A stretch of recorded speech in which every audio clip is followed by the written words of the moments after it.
Hopefulness 2.0, September 10th, 2023. That's new. That wasn't here before, and also that in the background. This one, I want to say it's got some new stuff, but it seems a little bit more difficult to determine because it's all kind of clustered together. This little spot right here, that broke off when I was doing the potting. I did it originally, and I think this might be new too. So, I definitely have some growth, which is good. That's what I wanted to see. I'm going to put you up here and see how this works out later, because you're on top of some sugar at the moment. But yeah, I got the pots for these. I checked back on my Instacart, because that was where I had it delivered. On August 4th, so it's been a month and 6 days, so about approximately 5 weeks since they were repotted. And I want to say that I got the plants themselves maybe a week and a half or two before I got the pots, because I was like, this doesn't seem like it's working, and it wasn't. Yeah, so I got some new growth. I'm gonna go put these in the sunlight now. Quick.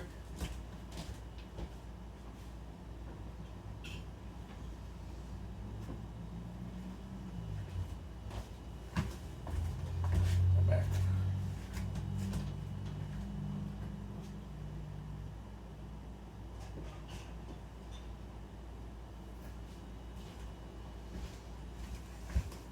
Place gets plenty bright, so it doesn't need to be in direct sunlight. They can handle direct sunlight. They can be outside, obviously, but they're supposed to be pretty easy for indoor growing.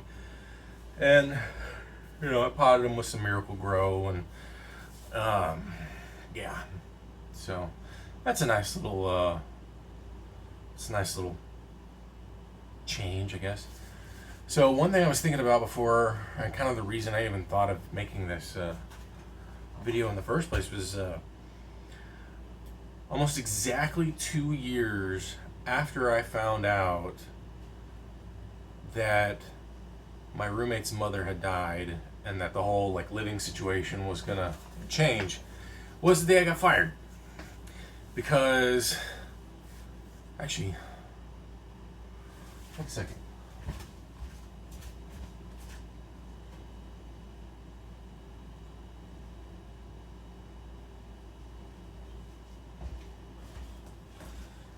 So I got fired on the 29th, and I learned on the 30th of August 2021 that my roommate's mother had died.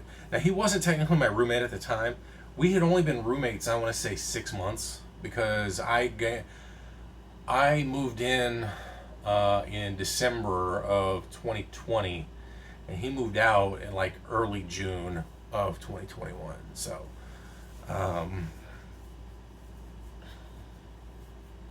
but I mean, I wasn't even there for. Well, no, hold on. Sorry. 2019 is when I first moved in, because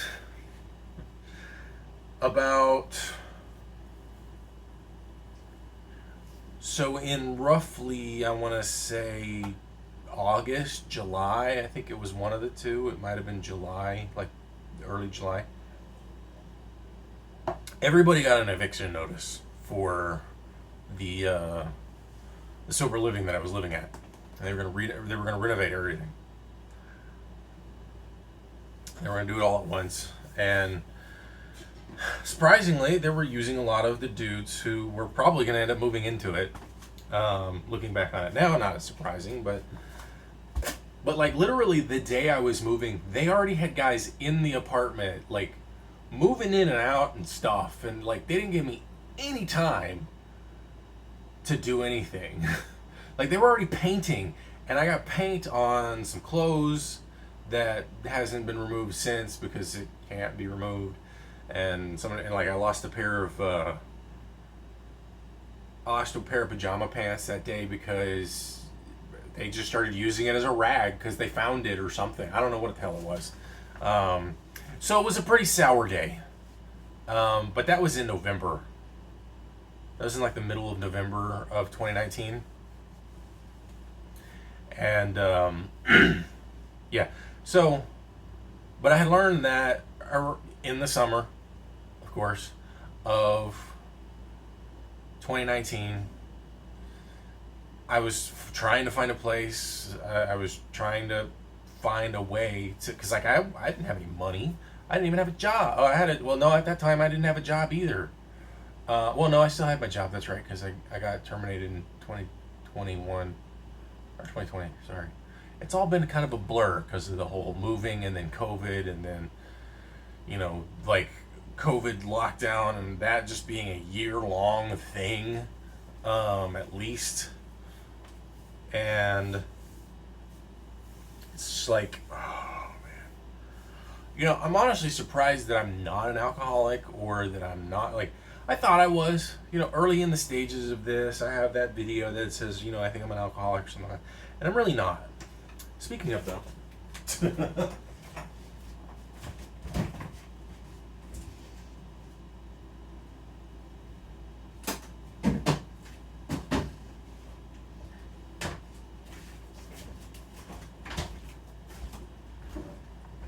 I thought we only got some booze. I got booze anyway.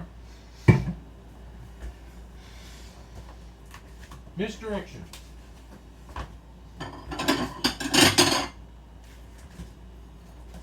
That's your name, don't wear it out.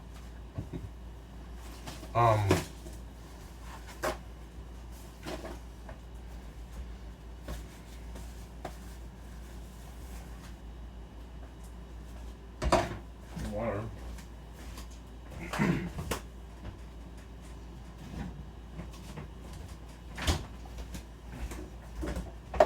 Because of all this crazy shit that I've done, or that has happened to me.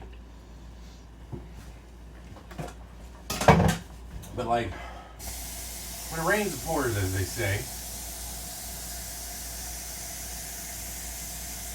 It just seems like 2 years is my limit for the most part.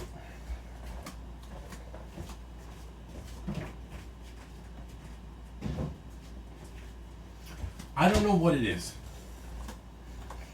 I don't know if it's because after 2 years I'm starting to finally get comfortable and maybe I'm making mistakes, or I mean, obviously I made the mistake with the driving thing, but I don't know if that's because I was getting comfortable or if it was something else. I don't, it's one of the reasons why, like, at times, though not a regular thought process, but at times I feel like there is some sort of external force that fucking hates me.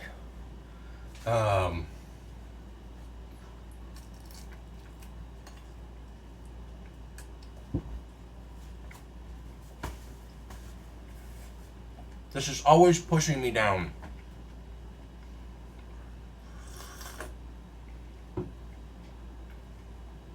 Because I can't get comfortable enough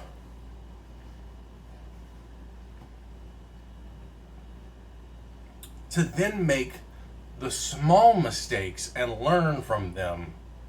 I've got to have something happen to me so that everything gets tossed up in the fucking air again. It's like that game of, what the fuck is it called?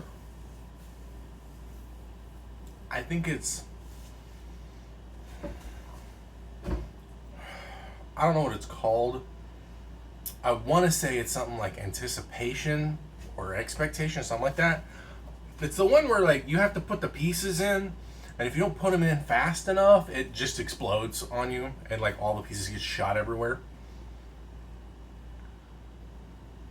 Maybe when I find out the name of the game, I'll name the video that. I don't know. We'll see.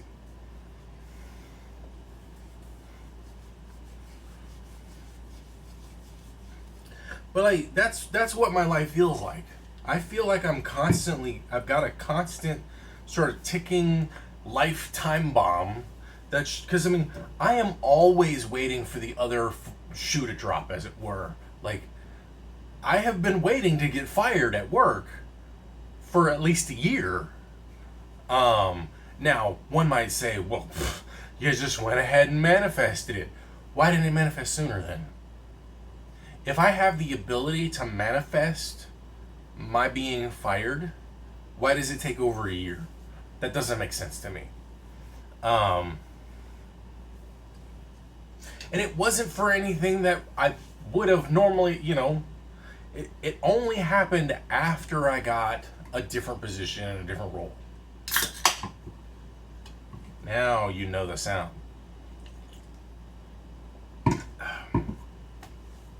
But like, I just don't get it.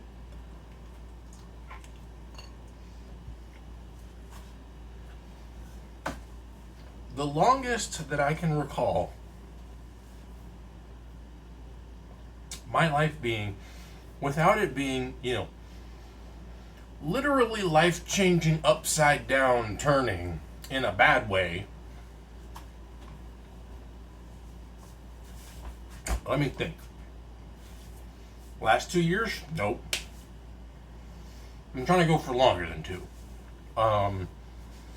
2 years prior than that? Nope. 2 years prior to that? No, because that was when, I got terminated, where I got arrested, and then, but in between all of that, I was still trying to find jobs, and like, so let's see, I moved in late 2019. 2018 is when I got the job at iHeart. That kind of helped me, but again, I wasn't getting paid enough, really, and so it wasn't stabilizing. And then prior to that was the whole, getting arrested and going to jail, and then getting the job at the Pizza Press, and then the little independent radio thing. And then the year prior to that, at least, was trying to find a job. So that was 2017, 2018.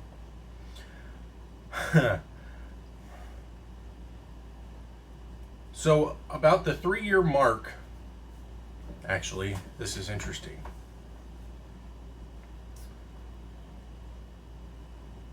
Three years prior to being arrested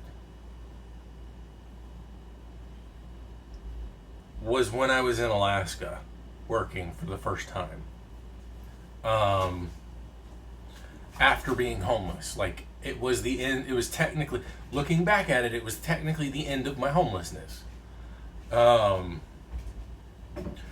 when I say 3 years prior and I make it sound like, oh, there's a 3-year period, nope. Because that 1 year didn't even really last.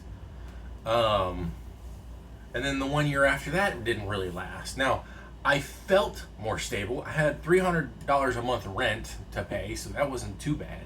I was getting, roughly $8K from the school from Pell Grants. And I was kind of enjoying my life. And while there were times where it was stressful, because I was starting to run low on money, and that was why in the first year I went back to Alaska to work, and I ended up making even more money, and so I was able to make that last longer too, plus the Pell Grants. I was also kind of like, I wasn't just burning money just to burn money. I wasn't blowing, hundreds, thousands of dollars a week or anything. I was buying my life back.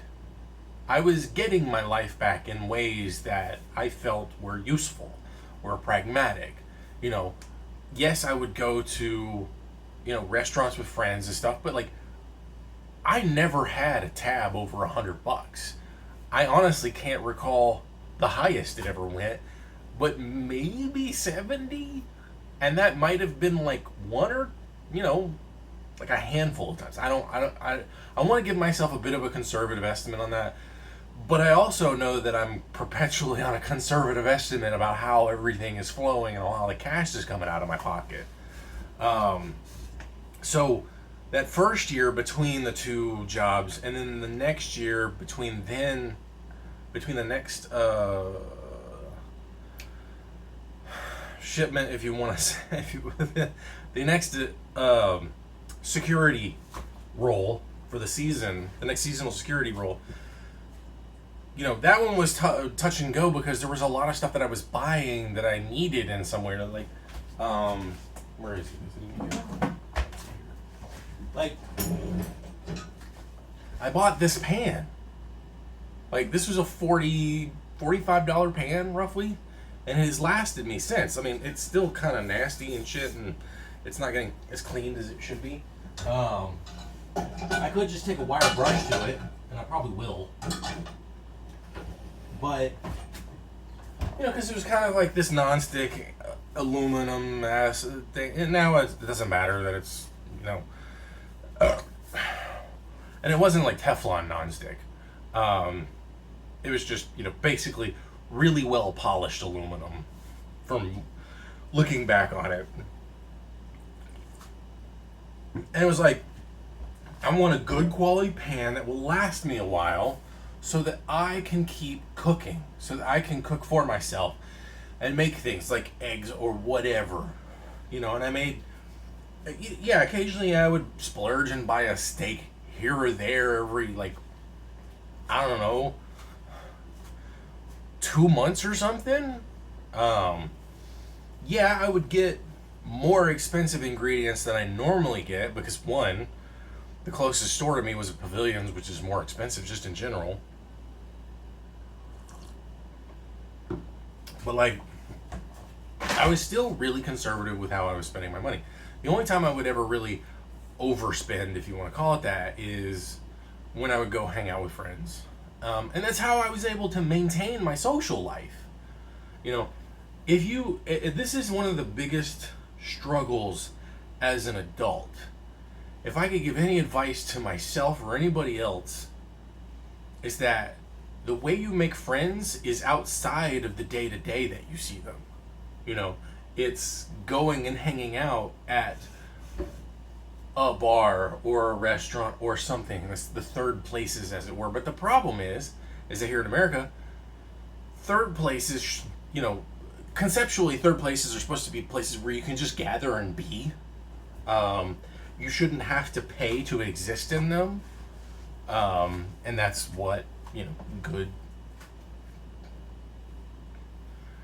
that's what good taxes do, is they create places like that, parks and stuff, where, you feel safe. You don't feel like someone's going to be harassing you for something, for existing.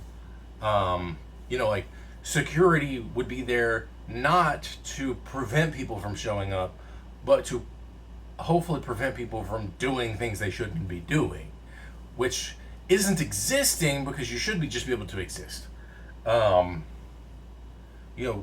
We always got flack from security whenever we would hang out in Pershing Square when I was homeless. It slowed down a lot after a while because they got accustomed to us. They saw the regular faces and stuff, but that shouldn't be the situation. It should just be like, hey, as long as this person isn't doing anything wrong, it should be okay. But we have this mentality that if you are homeless, you've done so many things wrong, and as such, you will continue to do more things, and that they will harm the good working people, or whatever the fuck it is. I was thinking about this earlier, and I was like, if the same person holds these two ideas at the same time, that this homeless person is a nuisance because their existence is problematic and that they are causing smells, or they're defecating in this place, or there's just kind of a disturbance, but at the same time they also feel that we need to make sure that we don't have social services to prevent people from becoming homeless or whatever.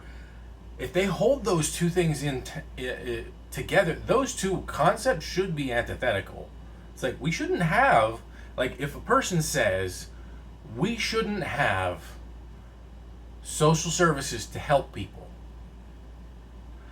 they don't get to complain about the homeless person, because through that mentality and through those policies, you're going to create those homeless people.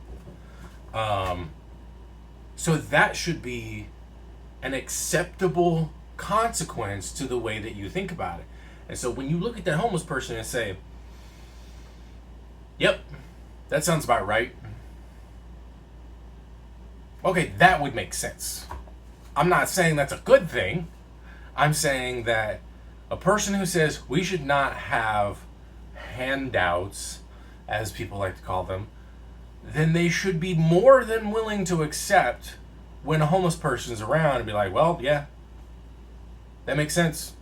That's the way it is. But they're not. They're going to hold on to that idea, but then they're going to be pissed that the homeless person exists. And the reason why has nothing to do with those things. The reason they're pissed is because they hold this idea in their mind that everything that happens to you in life is your doing. You are the end-all, be-all of all the things that happen to you. But, and this is a big but, they put the cart before the horse. They look at the results and always blame it on the person, because it's like they would look at me in the beginning of this and say, well, you have all this unlucky shit, then you must be doing something wrong. And then they would maybe take it a step higher and they'd be saying, well, if there is this all-powerful thing, probably God, that's punishing you, that hates you or whatever, you probably did something to deserve it. That is the thinking that can hold those two antithetical ideas together.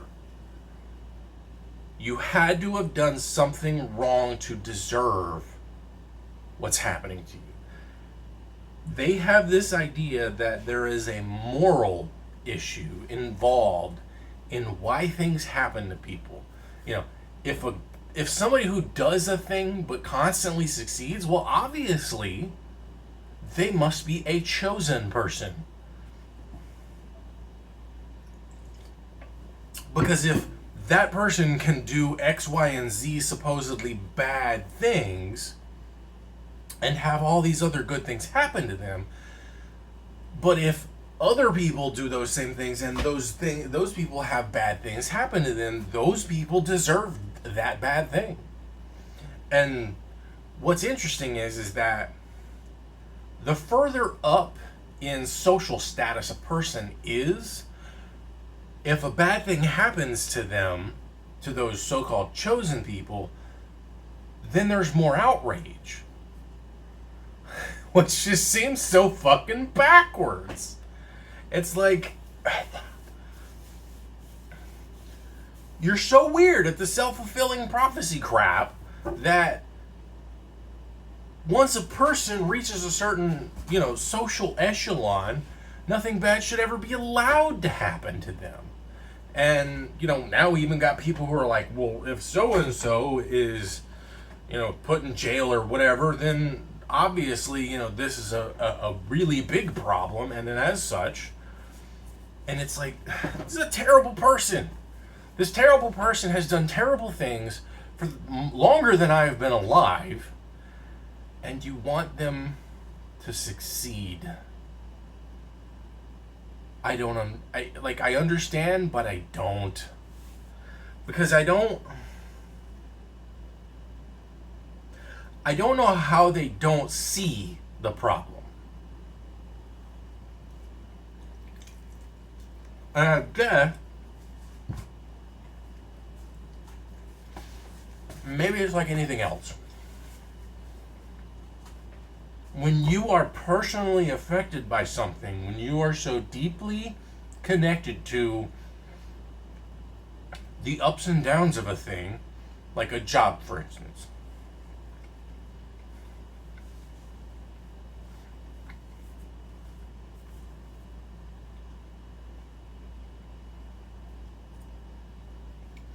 if you were affected by your job, like, I still wasn't really getting paid well enough to save up enough. Like, I had about 2 months of savings, maybe 3 if I can really stretch it, and then also pray to fucking whatever that I get a job within that 3rd month,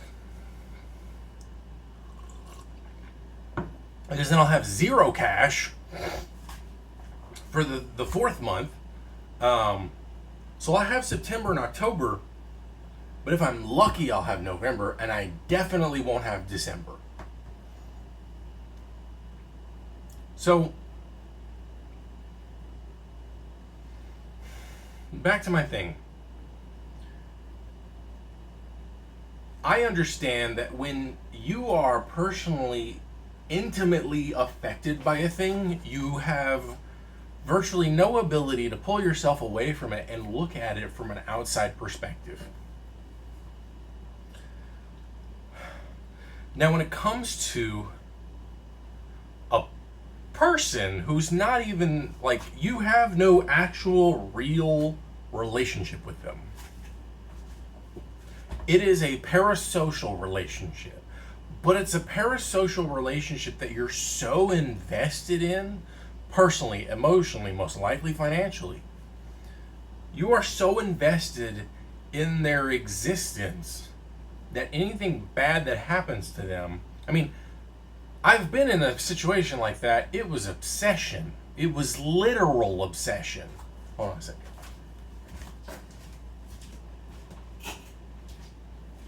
I was obsessed with Lady Gaga, but I don't think I was ever that obsessed. I was close. You know, I would always try to defend her, I would always try to find something to defend her on. If anybody had any kind of criticism whatsoever. But I didn't have any real true investment other than just personal investment, other than just an emotional investment. And I know that can be pretty strong, of course, but it's a one-way thing. That woman has never known my name. She knows fucking nothing about me. And here I am trying to write a book with her name attached to it. If that says fucking anything about how big the obsession was, and you know how I'm just kind of like sensationalizing just to kind of get an idea across. But like, if there is, let's say, a politician who has objectively just done a terrible fucking job for the vast majority of Americans, then defending that person as adamantly as some people have, they would have to be all in kind of thing. Like, to the point of religion. Which in of itself, I'm still trying to understand. Like, this is probably why a lot of older people start reading into more religion, especially when, you know, they're older and they're all like, well, maybe I'll go ahead and pray to God before I die or something, you know, and they've started reading the Quran and this, that, and the other. One, they got time. They got time to think about this type of stuff. But if they're reading multiple different types of religious texts, the chances are they're not the religious person you're thinking of. Because if you take your time to read a religious text, you will start to see a lot of glaring inconsistencies.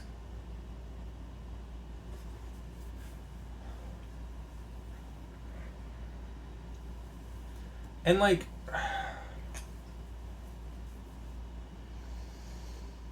earlier when I was thinking about the whole homeless situation, person shitting in the place and then saying, oh, you know, that's upsetting, but also we got to make sure that we can't give any handouts, because if we give handouts, then that means anybody whose life is fucked, you know, they're getting a free ride. When those people don't seem to understand what the free ride really is. It's a shitty ride, you know. It's rickety as hell. You're the one maintaining it.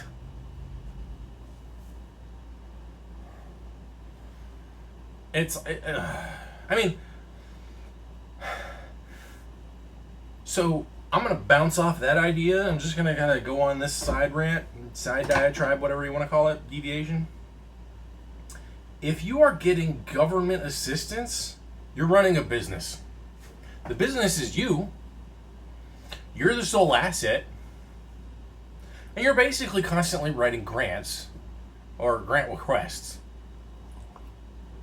Because it takes so much fucking effort to maintain being on government assistance. People don't seem to understand that it's not just a one-off handoff thing. Like, there's effort that's required.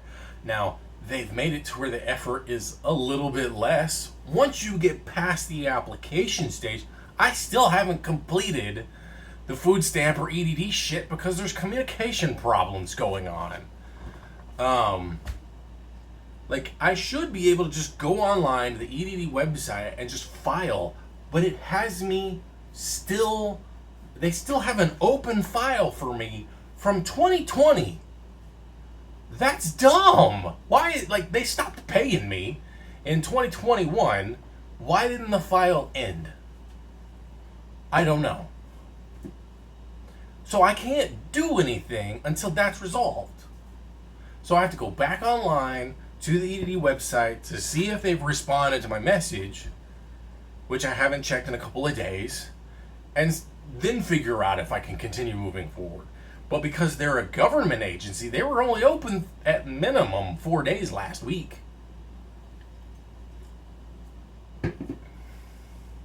Like, don't get fired at the end of the month. And don't get fired near a holiday. Because it's going to take you at least a week longer. At least, if not 2.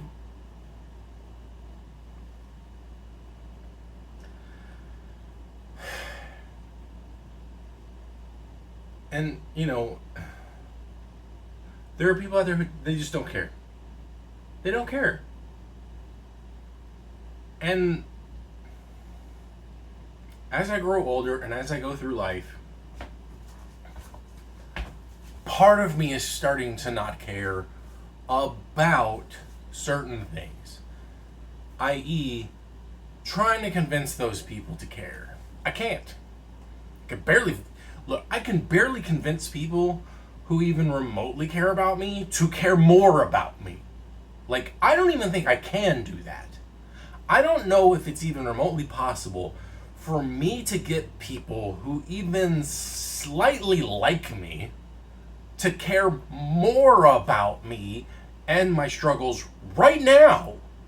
Like, there are people who were upset that they found out that I was getting fired, and they were like, bro, give me your phone number. I have not heard one fucking thing from them. Not one. Now, I know they have things going on in their life, and I get that. But I can't make people care for me. I can't even seemingly kind of make people care for me. I can't even put out good vibes for them to care about me. It doesn't fucking work. I can't make that happen. And so it's like, if you're like it, and again, these are the people who are like relatively reasonable. If I can not, rather, let me rephrase. This thing's getting on my nerves. If I can barely make the people who even like me care about me more, how in the absolute fuck would I ever get somebody who I barely know to care about someone they don't even know, and in fact, don't even like? So what's the point in the effort of it all? Like, why should I put the effort into it? Instead, what I should attempt to do anyway, it's kind of what I've been doing with my job search, is find ways to be a part of the solution. So, I think I mentioned it last time, but if I didn't, I'll go, whatever, I'll say it. If I did, it'll just be a reiteration. But it wasn't exactly the greatest idea to try to get a job at, a rental car service. Because one, I done fucked up and, had a small collision while I was driving. Two, I feel that cars are a problem. Yes, I understand that cars are very much necessary for LA.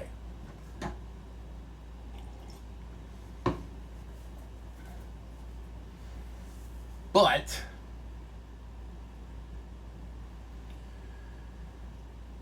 it may not be the best idea to work for a car company. Even if they're not necessarily a producer of cars, they are an extension of car culture. Alright, cool. Wasn't a whole lot of those jobs out there anyway, it doesn't really matter. Car insurance company? I kind of don't like the world of insurance. It might pay well, but they're probably going to want me to be doing a whole lot of fucking sales more than anything else. So what I found was working I found some jobs on, I can't remember the exact name of the website. It's like California Careers, but basically getting a government job. Working in certain areas of the government, one of which being Department of Social Services. Because I figure if I can get into that world, maybe I'm helping. I don't know. It also pays a lot better.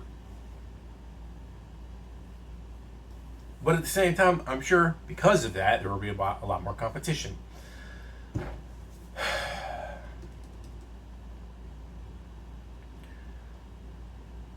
I don't want to be a part of the problem to the best of my ability. Obviously, there's only so much I can do, especially when...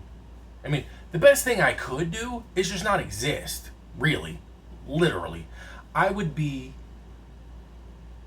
The best thing you can do if you're alive is to not be alive if you want to create the best possible outcome for carbon neutrality and society and so many other factors. And you might be saying, well, that just sounds like depression talking. No, it's literal facts. Like, actual humans are the reason why most of our problems exist. Now, there's sort of a critical mass issue when it comes to both directions. If you get too many who don't exist, then now the entire population dies. If you have too many who are living, now the population struggles to live and then effectively dies. At this point in history, if you reduce having children to maybe one per couple, just on average,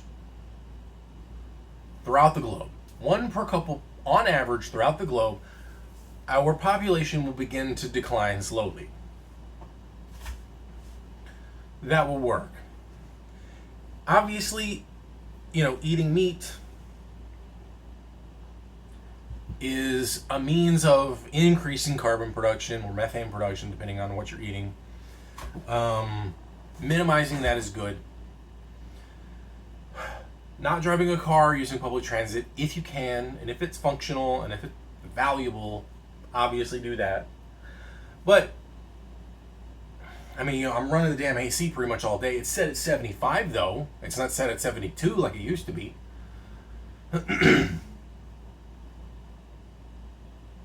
Turn the fan on. That's going to be running all day. I've got another sort of cooling tower that runs 24/7. So who knows how much those burn and create more pollution. Granted, California is increasing its use of renewable energy sources, solar and wind for the most part. We got giant solar farms out there. We've got solar panels all over the place, all over houses and shit. We got wind farms and crap out east as well. And so these things are being mitigated. Now, granted, as it continues to get hotter, The paradoxicality of an air conditioner is that it makes the outside hotter. For every air conditioner, you're making the outside that much hotter because it's a heat pump and it's pumping heat out of here. Now it's trying to pull in cooler air, but it's got to, utilize a coolant in order to do that too. That coolant can, leak out or lose its pungency, and so it has to be replaced, etc. Oh, forgot to take my naproxen last night because it was pretty late when I decided to take my sleeping meds, if you want to call them sleeping meds. I got my muscle relaxer, and then I also have the antidepressant, which you want me to take at bedtime because it can cause drowsiness. These little bastards are so small.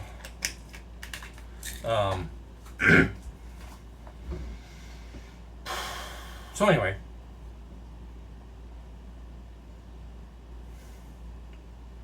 there's a lot of stuff that we can do to individually reduce our carbon footprint. But part of it is also just trying to be a good person to the best of your ability. See, that's also another thing. The road to hell is paved with good intentions. You got pieces of shit out here running the country who don't give two shits about you or me. And they're getting everything they need. They have all the life stability they fucking want. And they even have people who don't really know them fighting tooth and nail for their existence. And it's like,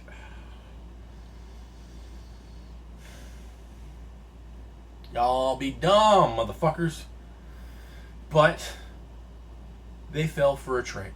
They fell for some snake oil. And I get it. Especially when you're, when you don't have certain types of information passed on to you, it's easier to fall for the snake oil bullshit.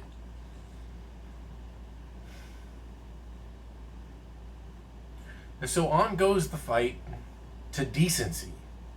To not just individual decency or decency of politicians or whatever, but decency of life, of being able to have a life,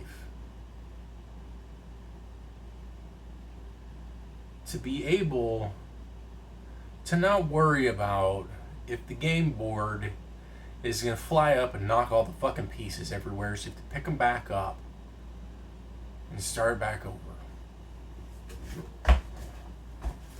Have fun.